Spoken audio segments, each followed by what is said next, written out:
So this morning, I'm going to give an overview of the stormwater program. If you have questions, as Siobhan said, please enter them in the chat or raise your hand. And as I'm going through the presentation, I'll try to answer some of those questions. There will be time at the end as well. And then we also have evaluations, and those evaluations are helpful for us planning future workshops, kind of what everyone is interested in learning about. And then there's also nutrient management credits that are available today. Okay, all right, we'll get started now.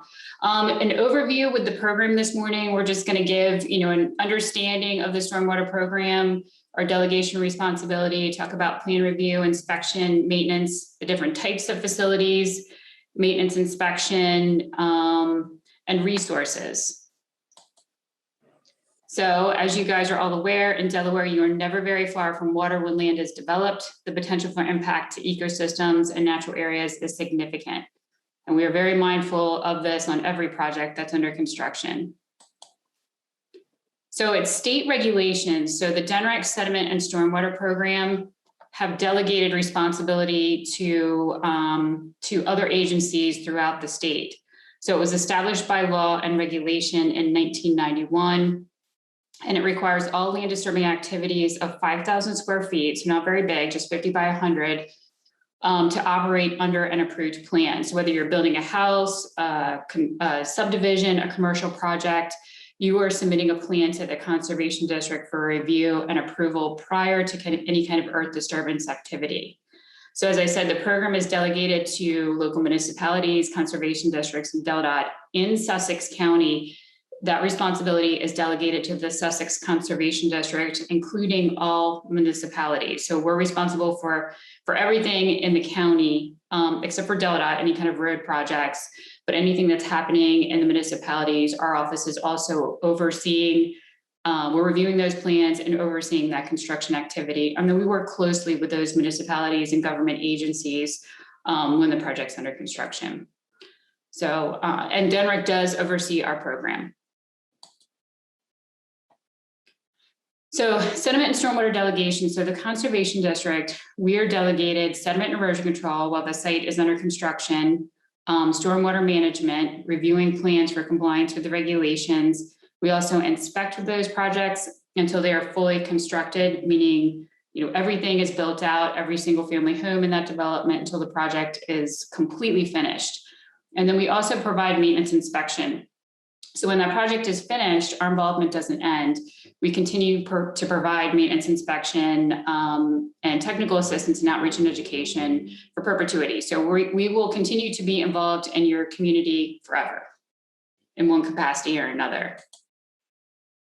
So sediment and stormwater plan review. So when a project is in the design stage, they will have different meetings with our office. So they can have conceptual design meetings and sit down with staff and talk about, what are some of the site challenges? What do we know about surrounding areas? Are there existing drainage problems? So in the very early stage, that design engineer is welcome to meet with staff and review the project, what's being proposed, and maybe what some of those design challenges may be.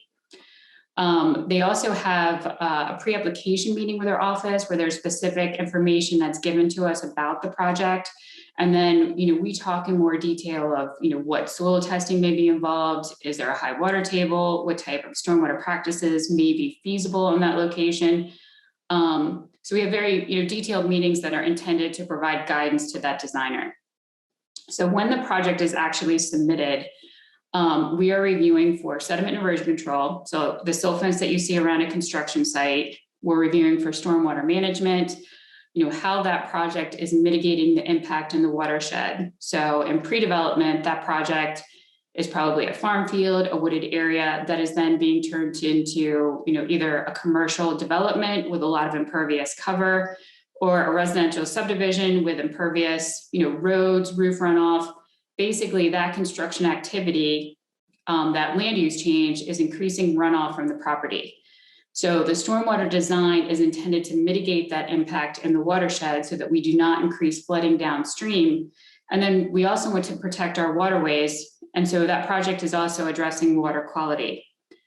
And these are things that we review for. And I think there's a misconception in some communities. They think that the Conservation District actually designs the stormwater design for that project. And that's not the case. And we'll talk about that more, but the design engineer has to demonstrate compliance with the regulations. And then they work with our office and the developer to determine the best method for compliance.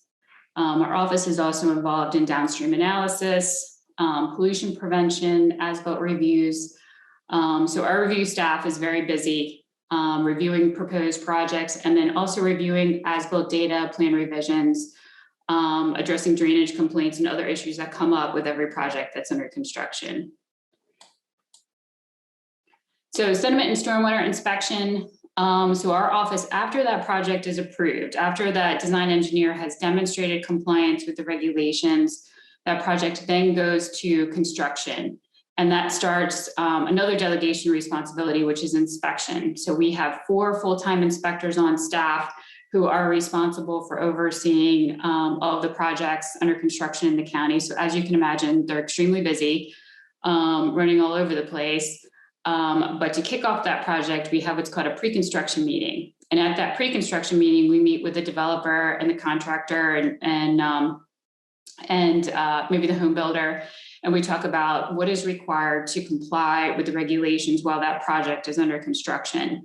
And so really at that point, we're talking about sediment and erosion controls. You know, the different controls that you probably see when you're driving by a construction site, the black silt fence, stone construction entrance, inlet protection. There's all different kinds of what we call best management practices or BMPs that are used while that project's under construction to minimize the transport of sediment during a construction activity with the intent of protecting our waterways. So they kick off each project with a pre-construction meeting. And then at that point, we then start routine site inspection, meaning our staff, depending on the stage of construction, our staff could be in there daily, they could be in there once a week or bi-weekly. It really just depends on what that stage of construction is taking place.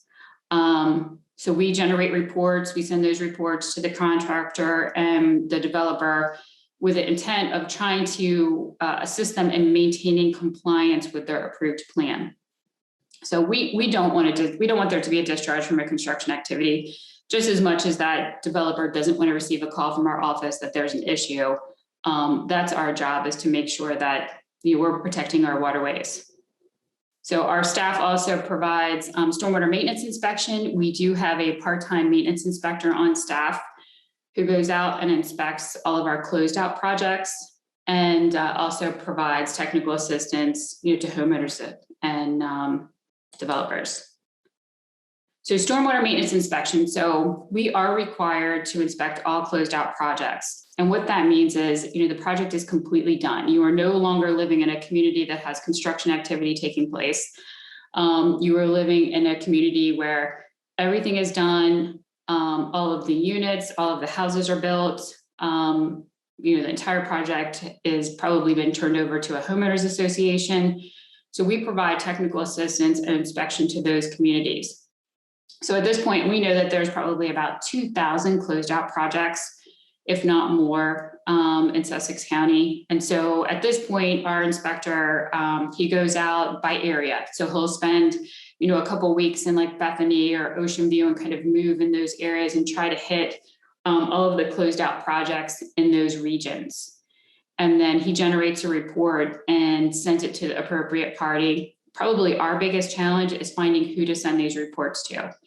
A lot of times HOA presidents are changing, or property managers are changing. So that's probably the challenge for us is tracking down who do we send this report to. And then if we find the person that needs to receive the report, we're available for technical assistance and helping them address whatever comments came up.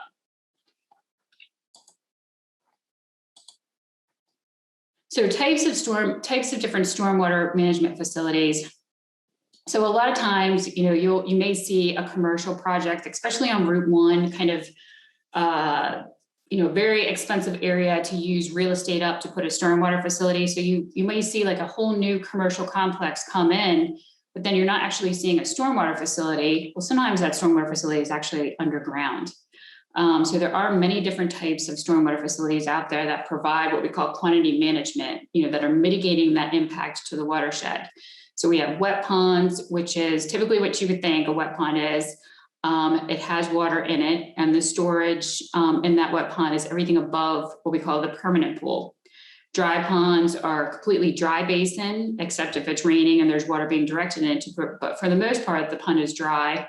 We have infiltration ponds, and we'll talk about all of these BMPs in more detail.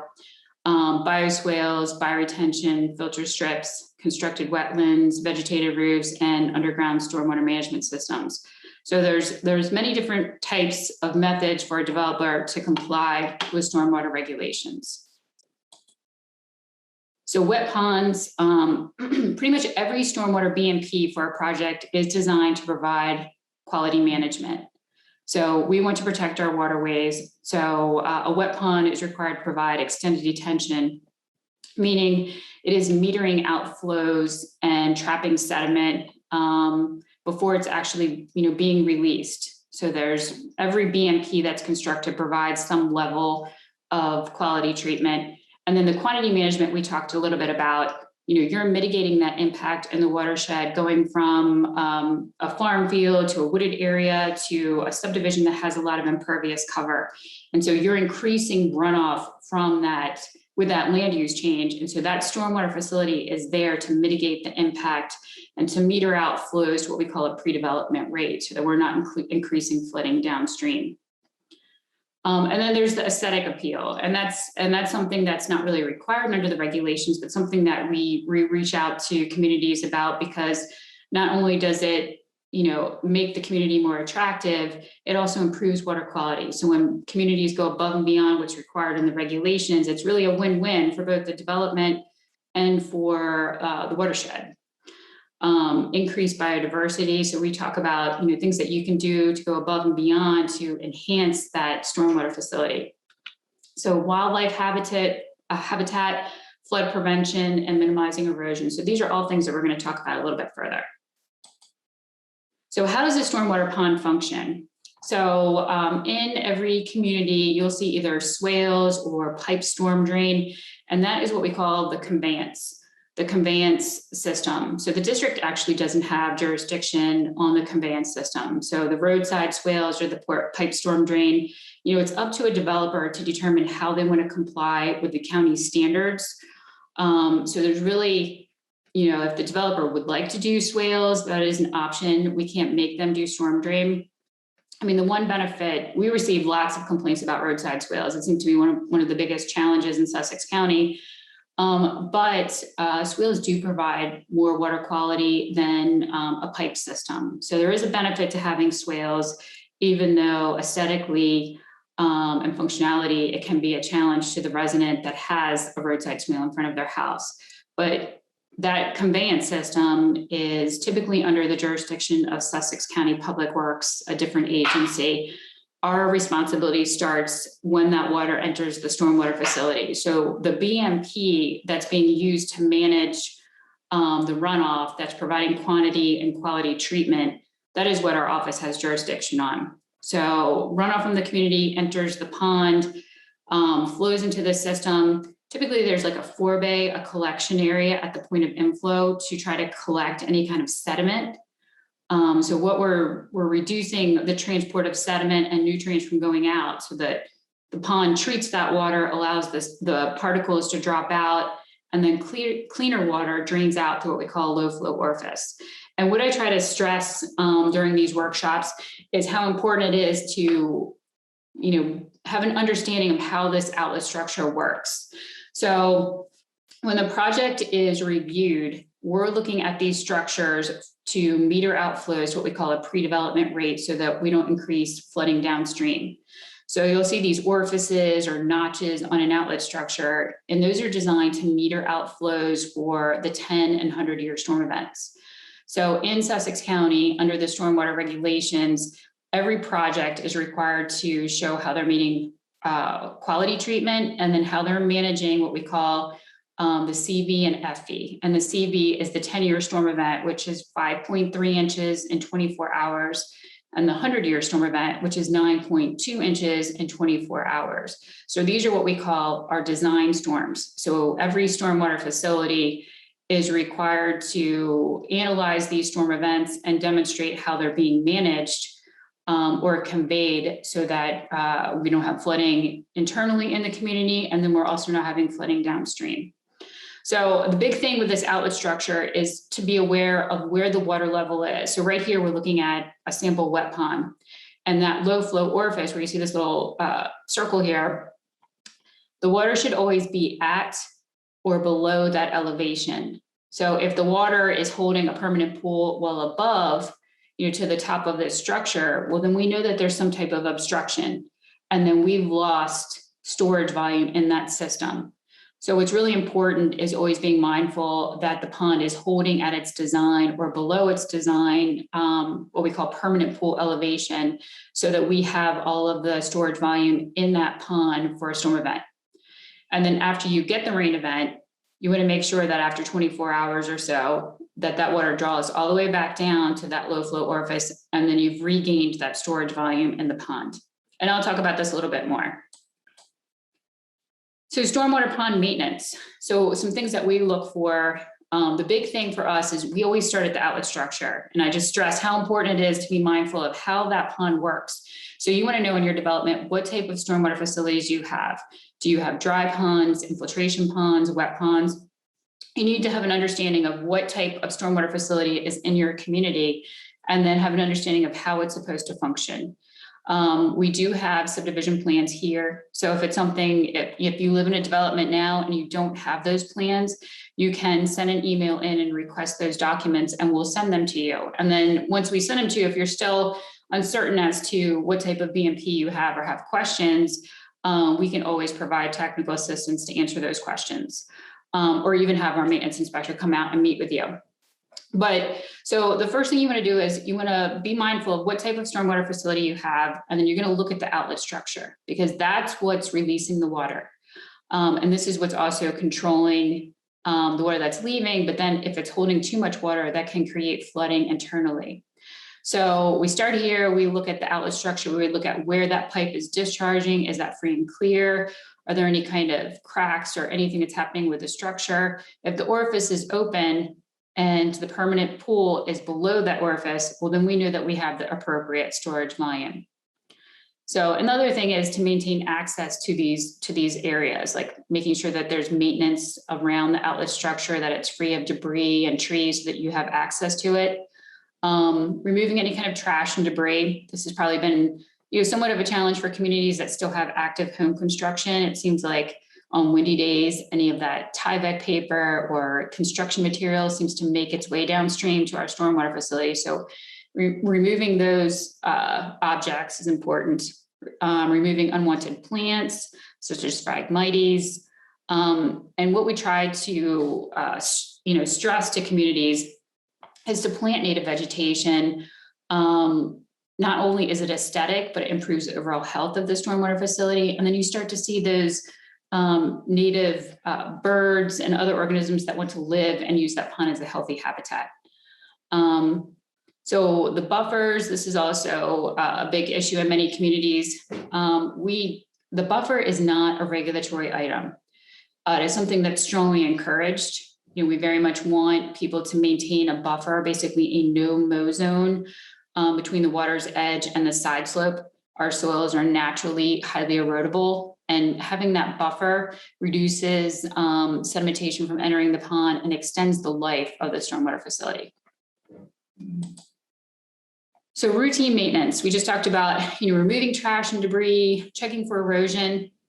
And erosion is a big issue for us in Sussex County. Our soils are highly erodible. I mean, you can feel the sand in them, and sand is highly erodible by water, wind. And if the grass is mowed on a regular basis, they're coming in and they're mowing it and they're scalping it down, to the 3 inches. And it's a really hot summer and there's no irrigation in that location. Well, it's likely that area is going to erode over time. And so we go out and we look at stormwater facilities and we stress to communities, every year, you guys should be doing a check and seeing if there's areas that have eroded, and then touching those areas up with topsoil and reseeding. because they don't correct themselves. I mean, once it starts, it's not going to get any better. Inspecting structures, monitoring vegetative growth, inspecting water levels. And this is a big one after rain events. I always tell people, if you walk around in your community, look at the stormwater facilities, have an understanding of how they work before and after major rain events, because you need that pond to be there to provide stormwater management for you, to make sure that nobody in the community is experiencing flooding, and then also to protect those downstream. But you need to have an understanding of how it's supposed to work so that you know when it's not working. And then monitoring overall function. So here's a couple of pictures, removing debris. So trash and debris, we get those windy days in Sussex County, trash bags, all kinds of things that you wouldn't think would block, a structure can. I've seen just like a Walmart bag obstruct a small low flow orifice and create flooding. And then once we pulled that bag out of the low flow orifice and freed it up, that water was able to draw back down, and then you regain all of that storage volume. So this is just a picture of, a low flow orifice that's blocked and almost looks intentional. So there may have been a big storm, that washed material up against a low flow orifice, or sometimes kids. Sometimes you go into a neighborhood, and I've seen in foreways kids creating a fort. So sometimes kids unknowingly will do things. So here's one of our challenges in the county is really our commercial projects. The residential subdivisions, for the most part, a lot of them do a really good job in enhancing the stormwater facility and making them an amenity to the community. And some of them are just beautiful. On the commercial sides of things, this is something that, the state, to them made them put in, to proceed with their project. It's not something where they're hiring those professionals to come in and enhance it. And then, if it's like our biggest challenge is some of like the rural farms, trash gets blown into the stormwater facilities, and then nobody really goes in there and picks it up. But these things can block outlet structures and create flooding, and then it's unsightly. So mowing, from what we're seeing, it's mostly done by landscapers, and really working with your landscaping companies to on what you want mowed. So you really don't want to mow the pond all the way to the edge, because like I said, our soils are highly erodible. And then if you have a fountain or an aerator in the stormwater facility and you mow to that edge, it does create erosion on the water's edge. And then you can have sloughing that occurs on the side slopes, and then over time just looks really bad. But working with those landscapers on maintaining a buffer, keeping an access path to the pond, mowing around your inlets and outlets. So we really don't want like trees, any kind of woody material that's growing around those, those inflow and outflows, because the roots of those trees can impact the pipes. And again, leaving a buffer, strongly encouraged. So a no-mow zone. So we're talking about two things. On the side slope, we want to have a no-mow area, and this can be enhanced with flowers, as you can see in the picture to the right. This is a stormwater facility in the Lewis area. Absolutely beautiful. So this is all above and beyond what the regulations require. The regulations just require that it's vegetated and non-erosive. But this is taking it to that whole other level of a pollinator, a buffer. It can be very aesthetic and attractive to a community. But then there's also an aquatic shelf, and we'll talk about that a little bit more as we proceed into the presentation. But this is a little bit of a different area. So there's a 10-foot level bench, 1 foot below the water surface, which is a safety feature. And these can also be planted with aquatic flowering plants.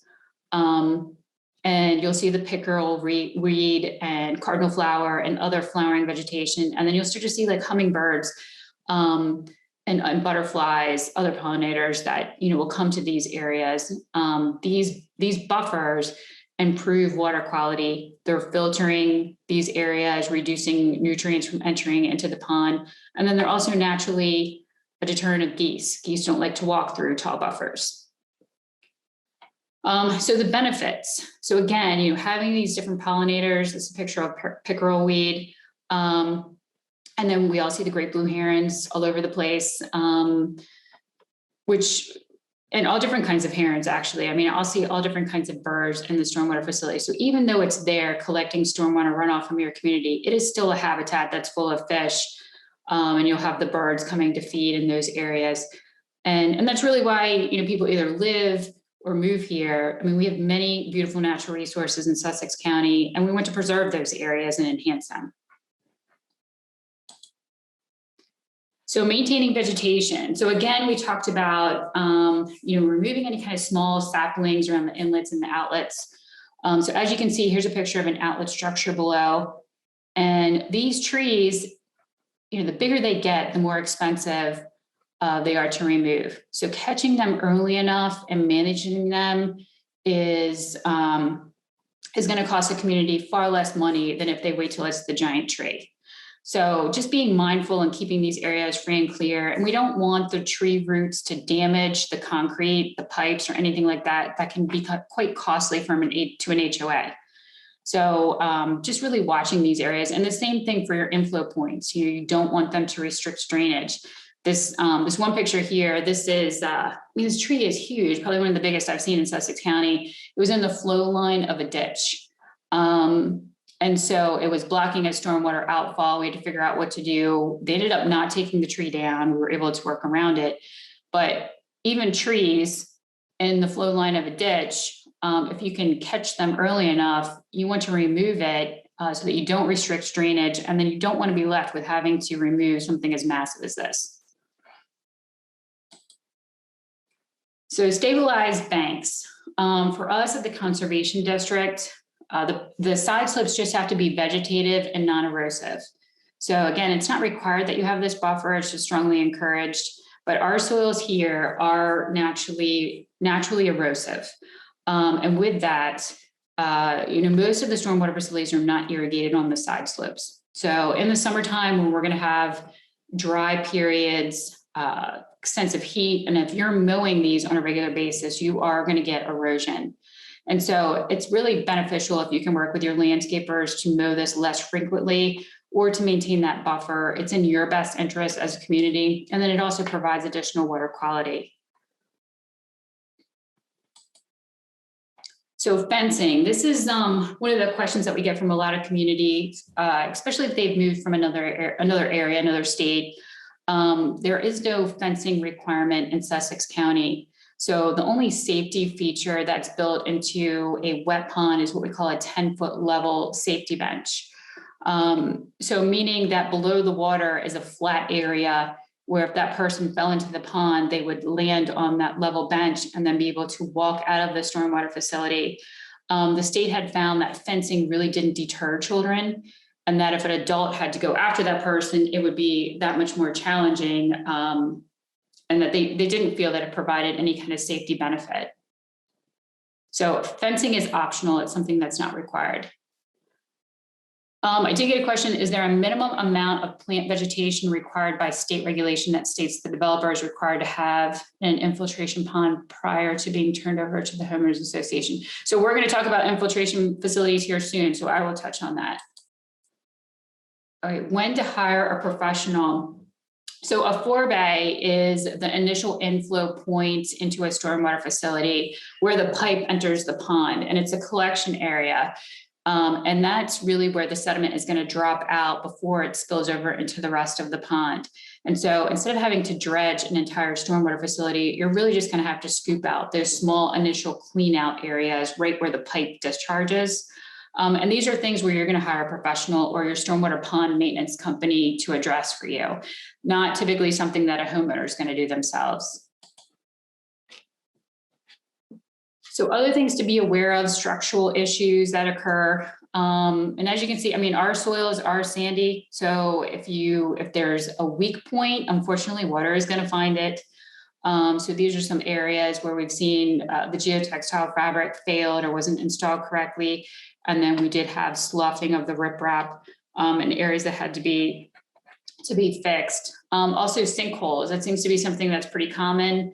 A sinkhole is if you have a catch basin or in a pipe, there's some type of a seal that's not there anymore to keep it watertight. And so water is able to enter into these weak joints or areas and then creates a sinkhole. And you would have to hire a professional to come in, excavate out that area and fix it. And that happens quite frequently. And we see it in many communities just over time. Another complaint that we get is mosquito control. Different stormwater facilities producing mosquitoes. So if you're working with a pond maintenance company and you have a wet pond, a lot of times they will have the mosquito fish that they place in the pond to help. Fountains also reducing the larvae, disturbing the water column. So that seems to assist in reducing mosquitoes. And then there's also mosquito control, and they are out of Milford. It is a free service. You can call them. And so they will determine if mosquito larvae are present at the site. And then if they are, then they will put the community on a treatment schedule. So again, when to hire a professional, when there's major vegetation removal, algae, non-native species, invasive species. So every now and then we'll get communities call and say, hey, my neighbor, wants to treat the algae himself. So what we tell people is anybody who is applying a pesticide should be certified. It is not a difficult process to become a licensed pesticide applicator in the state of Delaware. There is a program through the Department of Agriculture. If somebody in the community wants to be that person, they have to take a test and become certified, but nobody in the community should be putting chemicals into a stormwater facility unless they are licensed. And most of the time, most communities are working with their pond maintenance companies who have the appropriate license to treat them. I just had a question. Did I say mosquito fish? There is, I think it's called gambuzi. I think that's the name of the fish. There is a fish that they put in the stormwater facilities to help with mosquitoes. And if you're working with a pond maintenance company like Bioretention or Solitude or Tributaries, they are all very familiar with that species. And if you have a wet pond, they can put that fish in the pond. So when to hire a professional, cracked or broken structural components. And again, you don't want the outlet structure to get to this point. So this is actually at the Tanger outlets. And so obviously this didn't happen after one storm event. This happened after multiple storm events and probably over several years. So if you're living in a residential community, really be mindful of how that pond is supposed to work and how it's functioning after storm events. And catching it early enough where you're not having to do major costly repairs to that stormwater facility. And then also you don't want to get to the point where you're impacting downstream, where you have sediment or flooding downstream because of what's happening upstream at your community. So again, when to hire a professional, and again, this just shows with fencing, it reduces access. However, you can't get in there with mowers, out of sight, out of mind kind of thing. We want the stormwater facilities to be well maintained and function as a habitat and be aesthetically, pleasing to the community. So fencing really doesn't, offer the benefits that some people may desire. It is optional for a community. It's something that you can do if it's important. So again, when to hire a professional and really, monitoring these outlet structures, it does not take much to seal off the openings. So typically this top grate is what we call the 100-year emergency overflow. So if it's completely sealed off with vegetation, that means that during that major storm event, there isn't going to be a way for this water to efficiently get out and move downstream. And then it just builds up internally into the community. So this is a community in the Milton area, and our inspector said, hey, something is really wrong. I don't understand why this pond's not drawing down. If we see the water elevation at this top grate, which is, like I said, usually the 100-year overflow, that 9.2 inches in 24 hours, we know something is wrong. So because that orifice is probably about 18 inches down below this water elevation, meaning this pond is holding about 18 inches more water than it's supposed to. And that means we do not have the storage volume in this pond if there's a big storm. And so without that storage volume, two things happen: flooding internal, and then also flooding downstream, because those flows aren't being metered. That's just immediately going over and rushing out. So again, hiring a professional. And one thing I'd like to point out, if you notice, there's no buffer around this stormwater facility. And then you can see typically what happens when there's no buffer is these edges, these side slopes start to erode and slough off. And this increases nutrients entering the stormwater facility and then leads to the algae blooms. So really having that buffer improves water quality, reduces algae, reduces geese, all the things that are beneficial to the overall health of that stormwater facility. So again, if there's like an invasive vegetation that comes, if there's things that you noticed, I went to one stormwater facility and I noticed an invasive vegetation, and they alerted their pond maintenance company to come out before it becomes so prolific that it becomes quite costly to treat and remove. So you just want to be mindful of working with your pond maintenance company, and then just yourself becoming educated and mindful of the different plants that grow in the pond. So again, hiring a professional. In this picture, really just showing we don't want trees to grow on the pond side slopes. Trees can be on what we call the flat part, the pond top of bank, but not on the side slopes of a stormwater facility, because over time, if we get a big storm, that these can topple up and expose the side slope, and it becomes quite costly to remove. So no trees on the pond side slopes. And then I always like this picture. I feel like somebody's wife volunteered her husband to treat the pond, and he's just saying, why me? But you really don't want your pond to get to this point where it's, so much invasive vegetation. You really just want to start from the beginning and managing everything. Cattails can become invasive if not managed. So you just want to, and then same thing with Phragmites. You need to manage it so that it doesn't become so prolific that you're on a continual maintenance plan to constantly try to eradicate it. So you want to catch these things before it gets that far. So dry pond. So in some communities, you'll see what's called a dry pond. And it's different than an infiltration facility because it has an outlet structure. You can see right here. So a dry pond means the water comes in. You can see this inflow pipe. It gets treated in the stormwater facility, but then it's going right back out and being metered through those small orifices. So you can manage this in a couple of different ways. Some people, depending on the soils of the property, if it's sandy enough, they're able to mow it. If it's kind of wet, like you can see in this picture down here, not something that you want to put mowers on with heavy equipment with tires that can rut this up. We recommend converting the bottom of the stormwater facility to a meadow, which can be enhanced with flowering vegetation. That meadow condition allows the soils to be more porous because we're not constantly putting mowers on it. So it promotes infiltration. And then aesthetically, it looks better. It just looks very natural. So an infiltration pond. So again, this is a different type of stormwater facility. And these facilities get placed in different communities depending on site conditions. So, in this particular community, there's no outfall, but luckily the soils are conducive to infiltration. So, meaning they're porous enough and that they will allow that stormwater runoff to infiltrate into that facility. So there's no outlet structure in an infiltration basin typically. Typically, we are solely relying on the permeability of the underlying soils to infiltrate stormwater runoff. And that really depends on site characteristics. So in order to have an infiltration rate, you have to have, they do what's called single ring infiltrometer testing that has to pass a certain standard in order for that BMP to be used in that location. And what they do to be conservative is when that's in the design stage, they measure the rate and then they cut the measured rate in half for the design to be conservative. So there is a factor of safety in the design of an infiltration facility. And then they also have to have a 2-foot separation from seasonal high groundwater from the bottom of that facility.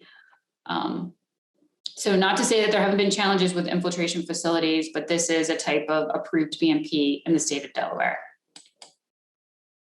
So infiltration basin maintenance. So there's no right or wrong answer, whether you have a sandy bottom or it's vegetated. And I think one of the questions was, does it have to be stabilized prior to turnover to an HOA? It does not have to be stabilized. It can be just like it is in this picture. The big thing for us, it does have to be functioning in order for us to turn it over to an HOA, meaning it can't be full of water. It can't be full of, if it's an infiltration basin, it's not maintaining a permanent pool and it's not maintaining aquatic vegetation. It's essentially dry 48 hours after a rain event. And that can vary. So if it's a 100-year storm event, 9.2 inches, we don't anticipate that pond being able to draw all of that water down in 48 hours. We anticipate that it may take a little bit longer than that for a 100-year storm. But for the most part, that pond should be functioning in a dry condition.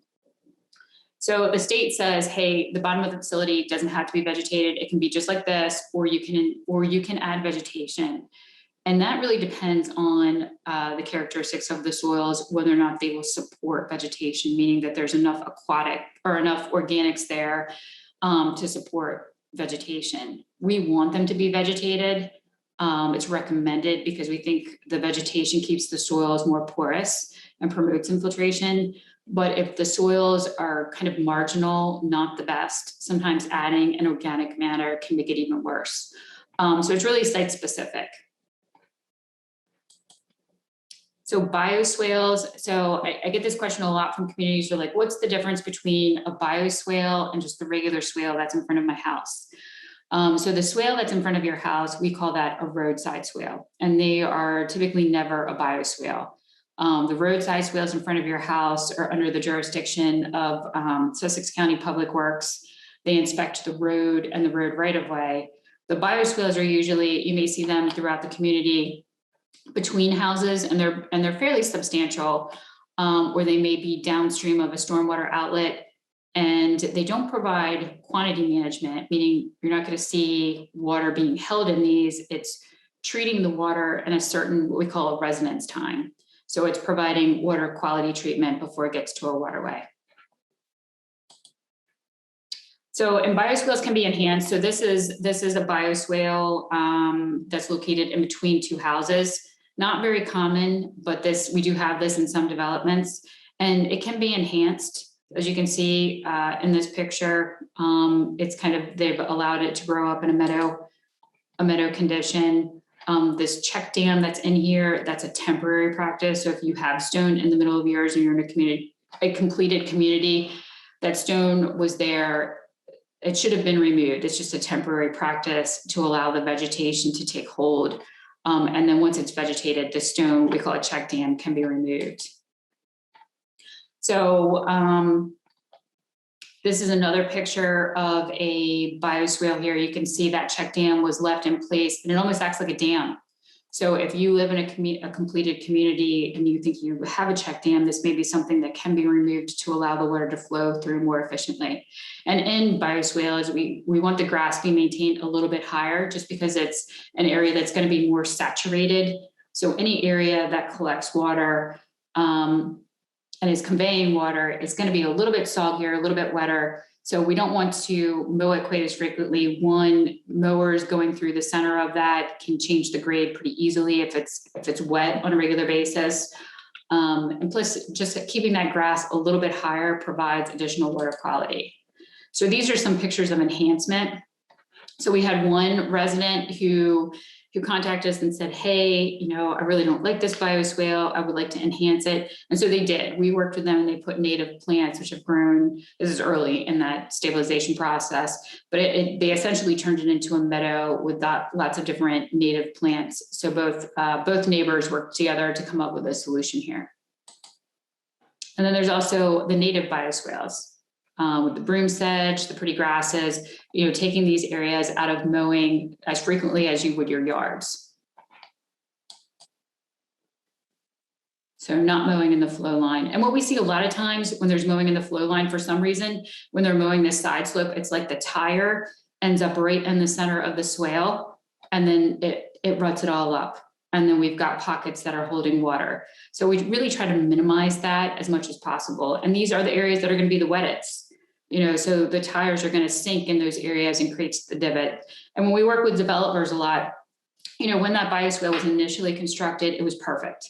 But then over time, the maintenance of it and the mowing is really where we see the divots being created, the pockets holding water, because once that pocket starts, it does not get better. So bioretention areas, these are kind of like what we also call rain gardens, but a bioretention area is a designed stormwater facility. It's a landscaped depression. It has a specific swale media in it that promotes infiltration. And depending on that site, it may have under drains or it may have soils that has been tested to verify that it's going to infiltrate. These can be a bit challenging just because in really big storm events, we've seen the mulch move and then go towards the outlet structure. And so sometimes that can be a little bit of a challenge. And then maintaining this and keeping it as aesthetic as desired by the community can also be a challenge because it's just like your garden. It's gonna require maintenance and it can be a little bit labor intensive. So not something that we see as often in a lot of communities, more we see the wet ponds probably just because aesthetically people want to be by the ponds. They want to see the pretty fountains, but this is an approved VMP practice. Just another type of bioretention in the landscape. So sometimes these landscaped areas that you maybe didn't think that much about are actually stormwater features. So maintenance inspection. So as I said earlier, we have over 2,000 projects that have closed out over the years. And we're providing maintenance inspection of those projects. So we try to go out there probably every 12 to 18 months and verify proper construction. And you as a community can also reach out to our office and schedule a walkthrough. Our inspector is Buddy Griffith. He does work part-time, super nice person and extremely helpful. And you can say, hey, Buddy, when you come out to do the maintenance inspection of our community, we would like to walk with you and point out some things that we have a concern with. So that is a resource that's available to the community. We would be happy to meet with you, meet with the homeowners and discuss any concerns that you may have.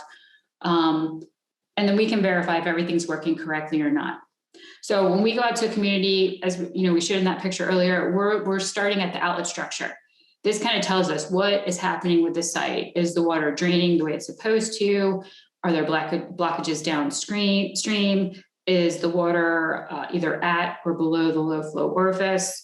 So there's all kinds of different things that we're looking for. Is there unwanted vegetation? Is there erosion? Are there animal burrows? In some areas in the county, we see a lot of muskrat. So that's another problem. Are there pipe failures or is there the potential of a pipe failure? And then we do have a handful of what we call embankment ponds in the county. So just a couple of subdivisions have basically a man-made dam that's impounding the water. It's not very common here with as flat as we are, but in some locations we do have a dam. It's classified as a dam that is part of that stormwater facility. And those are looked at pretty carefully. We can't have trees or anything growing on them that could impact the structural integrity of the dam itself.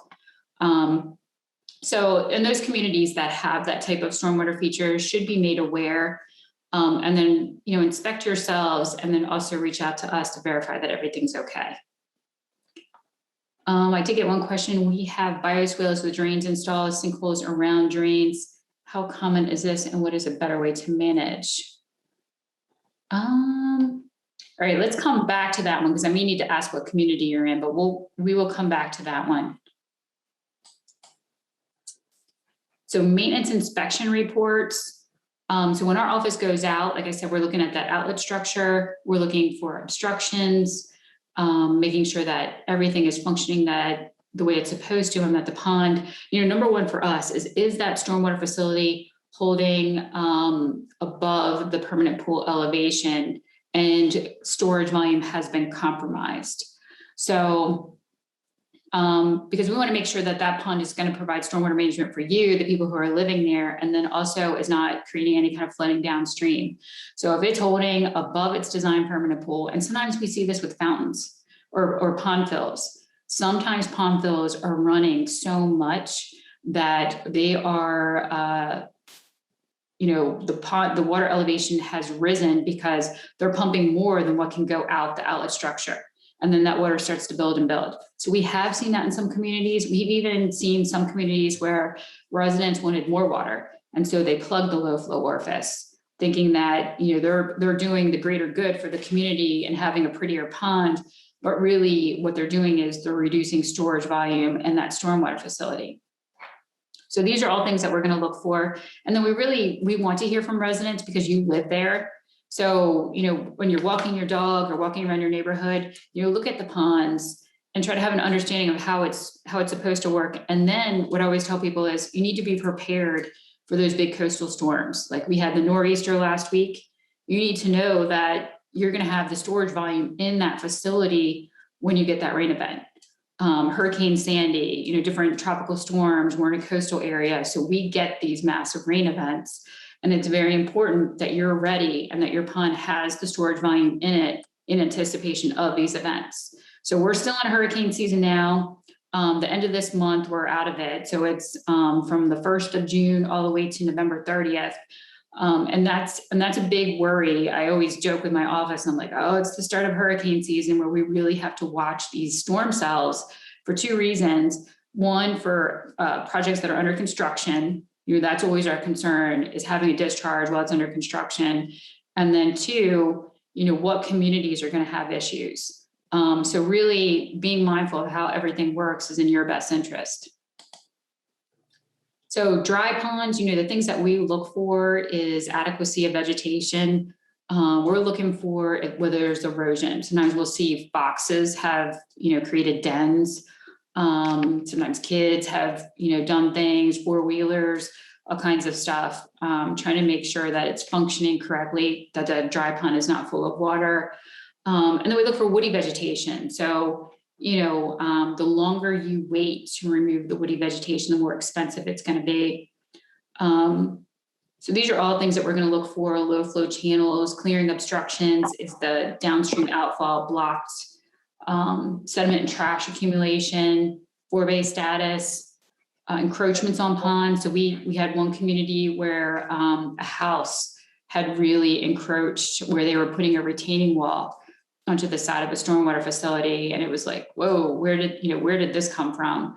So sometimes homeowners themselves, unintentionally or intentionally, encroach into the pond. And that can also be a significant concern if it's going to negatively impact the rest. So infiltration ponds, this is an approved stormwater feature in Sussex County, and the best infiltration rate in the county is the Lewis-Rehoboth area, that whole Route 1 corridor, especially Plantation Road. That is the best infiltration area probably in the state. We have white beach sands. Once you kind of punch through some restrictive layers, down below is like this white sand that has an excellent infiltration. So certain areas in our county, we have excellent infiltration rates, and the pond may be dry the very next day. I mean, you could have a major event and then it's dry. And then we have others that they meet the minimum infiltration rate, but it's not great.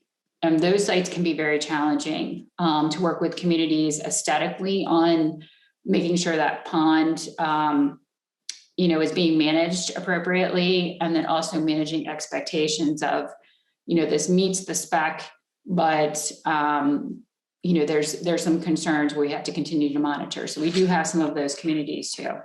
And then like last winter, if anybody recalls, last winter, so I've been with the district for about 20 years, and this past winter was probably the worst I had ever seen. And I talked to my coworkers who've been in this field for years. And last year was just horrible. We were 20 plus inches above normal. Seasonal high groundwater was about 3 feet higher than normal, for that wet season. And what we had seen was some of these ponds that are supposed to be dry were full of water because it was groundwater.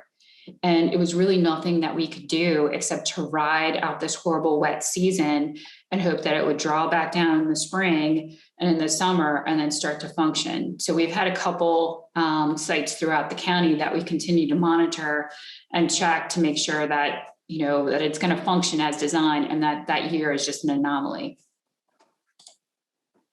So maintenance inspection, debris and clean out. So again, making sure that any kind of discharge points are free and open. This was the stormwater facility where the food line is in Millville. And so we sent them, this is years ago, we sent them a maintenance report. They didn't even know they had a pond, but they cleaned it up and it ended up being absolutely beautiful. They hired a maintenance company and pulled out the grocery carts and everything else that was in it and turned into a beautiful stormwater facility. So grass clippings or maintenance can restrict drainage, causing temporary flooding. And I always find this funny, like you'll drive around the county and you'll see those people who shoot all of their grass into the road. Well, it has to go somewhere. And that's going to go to these points where it's going to collect and discharge the water. So then they flow over top of the grates. Again, this picture to the right is really just kind of leftover from construction. So this is a temporary practice that we use when a site is disturbed. And sometimes these things get forgotten. You'll have so many catch basins and the contractor says, well, I pulled them all the inlet protection. Well, every now and then a couple get forgotten. And this can also restrict drainage. These are just temporary things that need to come out. So again, I can't stress the importance of making sure that all of these outlet structures are open, free of debris and vegetation. And you'll notice when you go into your own community and you do inspection that you'll see this yellow kind of pronged device on the front of your outlet structure, and that's called a rack guard. And the whole intent of that, and it bulges out of the front and is brightly colored. The whole intent of that is so that vegetation doesn't become lodged in that orifice and restrict drainage. So the intent is to keep that orifice open and protected. So again, this is just pictures of kind of forgotten outlet structures. My coworker Craig here, finding this catch basin in the woods that was long forgotten, that has all of this woody vegetation that was grown up around it. So just making sure that all of these areas are open and clear. So erosion, like I said, and we'll get significant rain events. And if there is a weak point, the water will find it. So if the fabric wasn't keyed in correctly, or if the fabric tore, unfortunately the water will find it and those areas will really start to show up. And then over time, naturally, some of these areas will show up, and it's in your best interest to, as soon as it happens, to kind of investigate and reach out for assistance, as opposed to waiting till it gets worse, because it just becomes more and more expensive. So again, just some more pictures. This does not get better. So like once it happens, every rain event, more and more of that sediment is washing out into the stormwater facility. And then this gully just becomes more pronounced and more expensive. So again, and these areas of erosion can be from major rain events. So we have storm events that exceed the 100-year design storm. So as I said earlier, the 100-year design storm in Sussex County is 9.2 inches in 24 hours. So if we get 5 inches in 3 hours, that may be comparable to that 100-year storm of the 9.2 in 24 hours. But sometimes there's been times we had 15 inches in Seaford in less than 24 hours. We had 14 inches in the Millsboro-Lewis area in about 9 hours. I mean, these are major events that are probably, 300 to 500 year storms. And when we get those type of events, we do anticipate some level of erosion and flooding occurring. So again, erosion, and it's just a battle that we have here between wind and water. Our soils are just naturally erosive. So really kind of maintaining these buffers, putting riprap where it's needed, are all very important. So a couple of before and after pictures. This was the Milford Hospital, not the new one. This is taken years ago. So this is a dry pond. There's an orifice on the bottom of the stormwater facility. And we could see where water was sitting and allowing Phragmites and cattails to grow, as opposed to kind of draining out more efficiently. So we provided some technical assistance and recommended some under drains, so that one, it was more aesthetically, two, they could maintain, it was maintainable. And then, three, it was functioning as designed. So again, these are some issues, if caught early, you can address it pretty efficiently as opposed to, waiting till it's significant. So this costs, thousands of dollars for a community to restore these areas. So, and sediment, right now, if you live in a community that still has active construction, even though there may be all the ENS controls in place, there are still going to be nuisance issues. There's still going to be tracking on the streets, sediment that's washing in. And what happens is it initially washes into these inflows that need to be cleaned out and dipped out. Not the whole pond dredged, just these initial clean out areas. But, unfortunately, this is kind of the issue of living in a construction community, is that there's still going to be some points of discharge going into the pond. So removing trash and debris regularly, not allowing it to get to this point. And granted, we can't regulate water elevations. We can't make a community, if they have a design wet pond and it's a drought, we can't make you maintain a permanent pool. That's up to you. So some communities do that for aesthetic reasons and for their fountains. To us, it's just that much more storage volume in it for a rain event. But again, just being mindful of picking up trash and collecting it so that that ball doesn't make its way, floating, get to an outlet structure and block, a downstream outfall. We've seen buckets placed in outlet pipes trying to prevent discharges.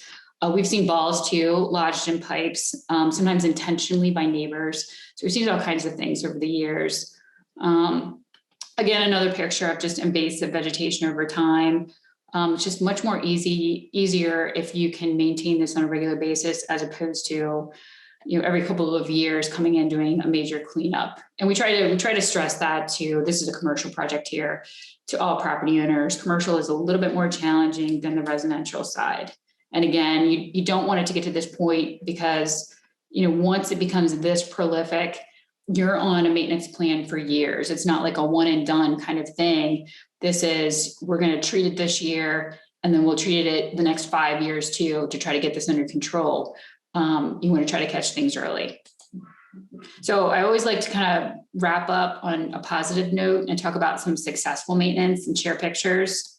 So these are a couple, this is Pilot Town. We've worked with the community here for years, where they really care about the overall health of the stormwater facility. So they've enhanced it with all kinds of flowering vegetation. They have a large forebay in here where sediment drops out first before it spills over into the rest of the pond.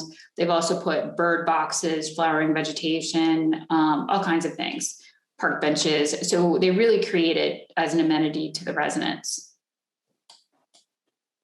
This is Canal Corcoran. This is an older picture, but I just wanted to show, you can see the vegetative buffer. Even in the winter months, they still have kind of this remnants of the buffer around it. And that's extremely helpful in improving water quality and deterring geese and extending the life of the facility.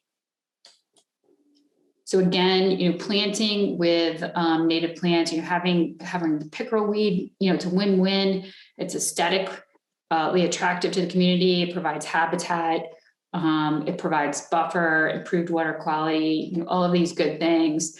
And then you'll have neighbors over here who refuse to have the buffer, but whatever, amount of buffer that they're willing to give, it's better than no buffer. So there's, we always say to people, whatever you're willing to allow to be your no mow, it's better than mowing to the edge. So it's preferred that it's the entire side slope, but if you said, hey, our community's only agreed to doing 5 feet, we'll take it. This is breakwater. So they've always had beautiful stormwater facilities in there, lots of pickerel weed vegetation. So you can really see the aquatic shelf. So they've got an upper buffer, and then the aquatic buffer, and just a healthy habitat. So fountains, I get this question a lot too. Fountains are not required. That is not a regulatory item in the stormwater regulations, but something that's encouraged, one for improved putting aeration into the water, reducing mosquitoes, and so there's lots of benefits. So again, just the buffer, and this one even shows the swale. Even the swale inflow is a buffer, and just the overall health. Having that buffer will extend the life. So this picture of a dry pond where they allowed the bottom of the facility to be a meadow. So you can see a lot of that native vegetation. There's some invasives in here, but if treated early enough, that's managed. And then a community can add bird boxes if they want. So, and this is pretty low maintenance.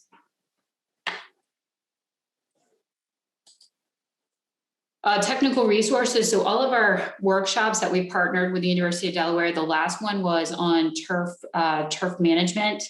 And that is also posted on our website. So that's an excellent resource for how to manage your grass, irrigation systems, lots of helpful information. So I recommend that you guys check out our homeowner technical resources. There's also swale fact sheets, all kinds of fact sheets and previous presentations that we've done on open space management that are available to you guys. And this presentation will also be made available. So if any of your neighbors needed to refer back to it or weren't able to join us today, this will be posted at a later time. So we'll be able to see.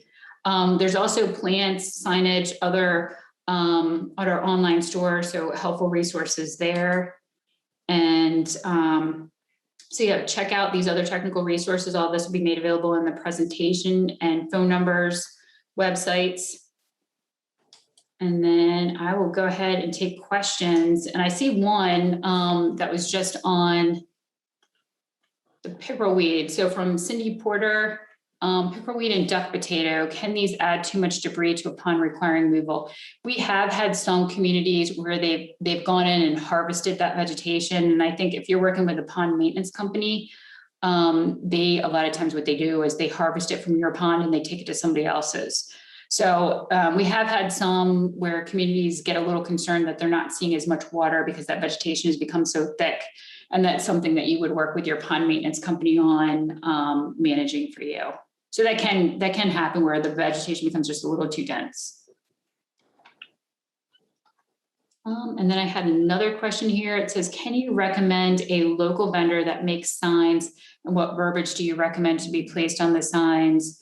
Infiltration ponds, no access, permitted, no pets. There are, I mean, you can go online. Siobhan, and I don't know, do we still have signs available? We do still have some signs available. Okay. I mean, you can check out the signs that we have just to see if you like the verbiage or if that's something that you're interested in. We had ordered ours from Ad Art. I know Envirotech, that I'm not sure who they order. You can also, if they're your pond maintenance company, you can work with them to get different signs. I've seen all kinds of signs over the years. I've seen beware of snakes to keep people out of stormwater facilities. We always joke about that one, dangerous snakes habitat and stuff like that. So there's different signs that you can have. And I know some insurance companies for communities also want certain signs to be posted. So that's a good question for the HOA, like no swimming, no fishing. So work with your insurance company on if you need to post signs to protect yourselves. Then I have a question here from Laura. Is it best to have pond maintenance company plant flowers around stormwater ponds, or can homeowners do it? That's an excellent question. So I've got both communities. I've got both. Some communities that do it themselves. You can order plants through us, or you can order them through Environmental Concern and others. Or you can hire a pond maintenance company to do it. It really depends on how ambitious you are and what the desired goal is. There's also tree grants through the Department of Agriculture, the forestry section. They do have an urban tree grant like once a year. If you go to the Delaware Department of Agriculture, the forestry, there's an urban tree grant section. And that may be of interest to some of the residents too and I think your labor for installing those trees can be a one-to-one match. So we've had some communities do that.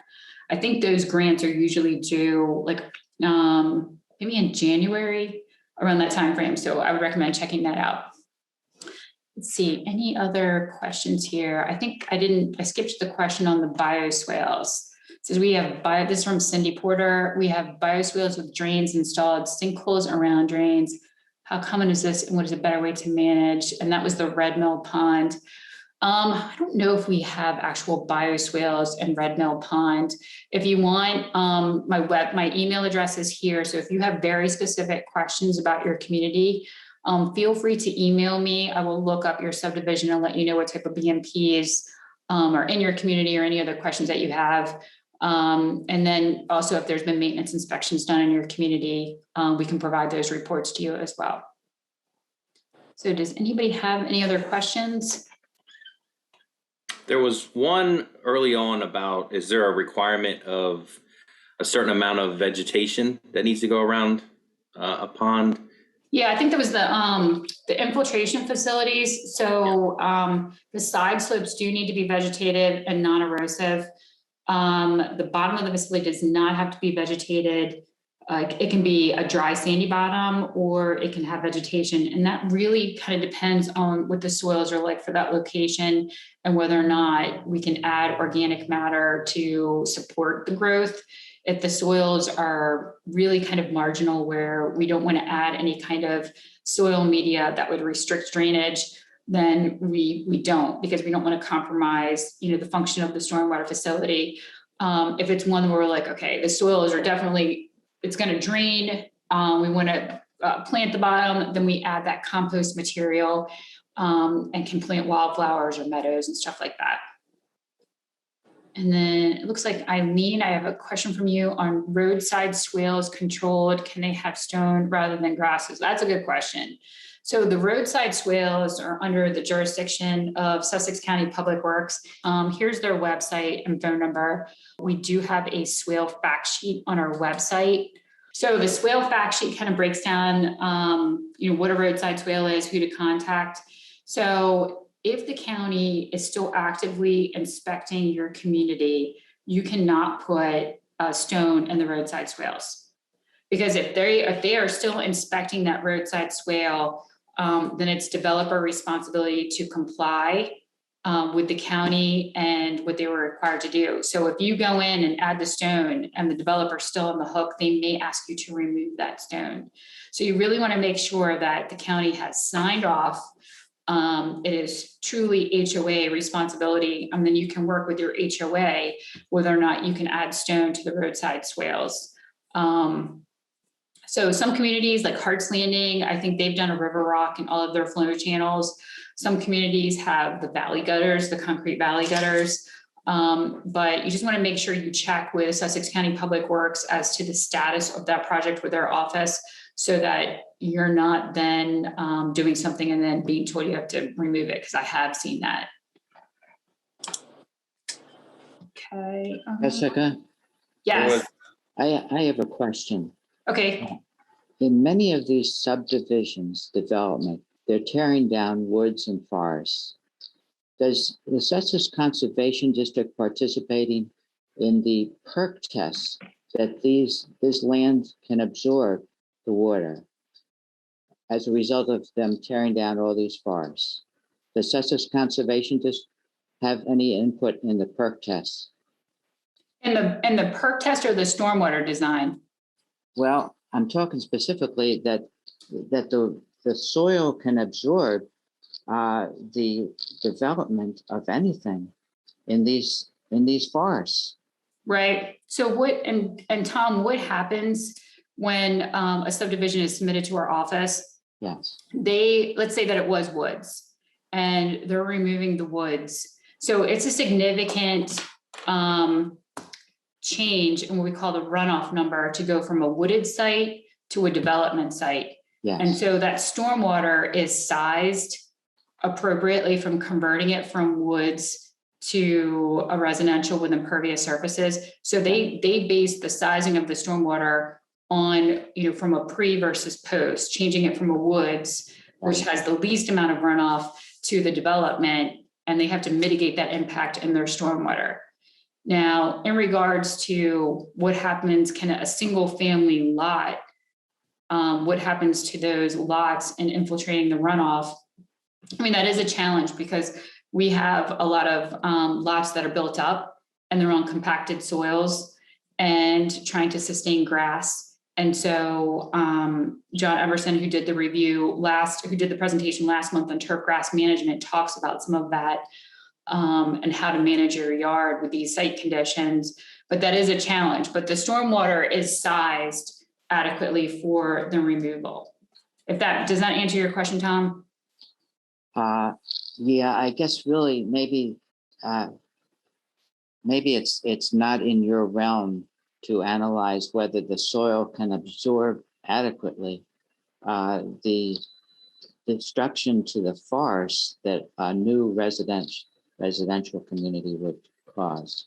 Yeah, well, I mean, they are compacted soils, so they are totally changing the structure of the soil, going from a wooded condition to, one with roads and some residential lots. But the stormwater system is designed to mitigate that impact of a land use change. But it will take years, and it will take each homeowner doing their part, I think, to truly have a yard that's going to function the way that you want, because it is compacted. I see. Okay. Yeah. My concern was we have a development right across the street from us that they couldn't even think about putting basements in, but it's kind of built on slabs because the water would not perk. It just baffles me that the Sussex County, whoever controls that, has given them the rights to do this, and that's what was concerning. Okay, yeah. No agency reviews for the feasibility of basements. So some communities have basements. It's up to those builders to determine whether or not they can have them. And but in order to construct a development, I mean, they have to comply with all of the agencies, but they have to demonstrate compliance with the stormwater regulations. And if they're able to do that, unfortunately, whether we like it or not, if they're able to do that, then they can proceed with their project. Okay, thank you, Jessica. Sure. So I have another question here. It says, explain turnover to HOA and how we get involved, how long the process takes. That's another good question. So turnover can take, so we can't close out a subdivision until every home is constructed. And sometimes, we're finding out that turnover happened prior to our closeout. So like 75% build out. However, our communication, even if the HOA is taking over, our communication will be with the developer, whoever signed that plan and committed to that they were going to comply with the plan and state regulations in that construction activity. So for a community, I would recommend that you verify that the as-built have been approved, meaning we have verified that the pond has been, or whatever the BMP is, has been constructed correctly before anybody takes over. I hope, Laura, that answers your question. If on that, and turnover can take a long time. Sometimes I feel like at the end of a project, I'm celebrating once we finally have crossed that finish line, because it can take a really long time. Is any special requirements for a stormwater retention pond draining into wetlands? No, there's nothing different in a stormwater facility draining to like a tax ditch or a wetland or anything. Everything's always the same. So what we look for is that pond is metering flows to a pre-development rate, and that it has a non-erosive discharge.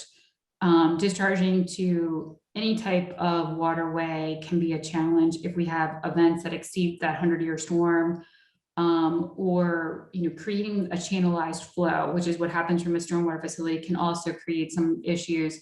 So there's nothing specific. If there's issues that come out, I would reach out to staff for advice, or we can take a look at it to provide some technical recommendations. But there's nothing specific beyond having a riprap outfall typically. But any other questions? I think I do. Go ahead, Siobhan. Looks like Karen Community was turned over in 2009. Final approval was 2010 for Public Works. She contacted regarding roadside swales and driveway culverts. They said once final, they have no involvement. Right. So yeah, if the community if the Public Works has signed off on the roadside swales and they are no longer involved, and the developer is no longer involved, you would be working with your HOA to determine what you can and can't do on the swales. So yeah, regarding roadside swales, they say once final, they have no involvement. That's correct. So they provide no maintenance inspection. Once Public Works has signed off, it's all privately maintained. So your roads and your swales are privately maintained. And so then you would really just have to go back to your HOA to determine, if you can make modifications. Siobhan or Blake, do you guys see any other questions I might have missed? I did not. Okay. I don't think so. It was excellent. Again, thank you for joining us today, and we look forward to working with your community.